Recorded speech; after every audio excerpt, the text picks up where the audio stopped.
এই দেখো মা ভাত নিয়ে চলে এসেছে খাইয়ে দেওয়ার জন্য। আজ এক্সাম ছিল, ওই জন্য যে কলেজে চলে এসেছি। Hello guys, good morning. তোমরা কেমন আছো? আমিও ভালো আছি, বাট এই গরমে এখন আপাতত ভালো নেই। এই যে একটু বই পড়ে নিচ্ছিলাম এক্সাম দিতে যাব বলে। মা দেখো আবার ভাত নিয়ে চলে আসলো, খাইয়ে দিল। এবার খাওয়া দাওয়া হয়ে গেলে রাস্তায় চলে আসলাম অটোর জন্য। আর আমার মতো কে কে এখনও মার হাতে ভাত খাও একটু আমাকে কমেন্ট করে জানিও। আর এই যে হেলেঞ্চায় চলে এসেছি কলেজ, আমাদের হেলেঞ্চাই কলেজ, বেশি দূরে কলেজে ভর্তি হইনি। ভিতরে গিয়ে দেখি যে ভিতরে ঢুকতে দিচ্ছে না, 4th সেমের এক্সাম হচ্ছিল বলে। এক্সাম দেওয়া হয়ে গেছে, বেরিয়ে পড়েছি। তো আমার মুখ দেখে তো বুঝতেই পারছো এক্সাম কেমন হয়েছে। শুধু আমার না, সবারই খুব ভালো হয়েছে এক্সাম। এই যে তোমরা যে মন্দিরটা দেখছো, এখানে প্রত্যেক বছর এই মাঠে অনুষ্ঠান হয় খুবই বড় করে।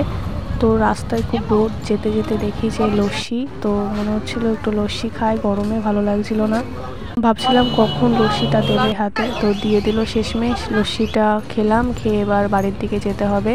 অটোয় গিয়ে বসলাম। অটোর ভিতরে এত পরিমাণে গরম লাগছিল, এমনি বাইরেও গরম, অটোর ভিতরেও গরম, রাস্তায় রয়েছি খুবই গরম। ভাবছিলাম কখন অটোটা ছাড়বে, অটো আবার টাইম ছাড়া ছাড়ে না, তো ওই জন্য। তো অবশেষে অটোটা ছাড়লো। তো এবার বাড়ির দিকে যাওয়া যাক। ভালো লাগলে ভিডিওটা একটি লাইক কমেন্ট শেয়ার করে দিও প্লিজ। ভালো থাকবেন।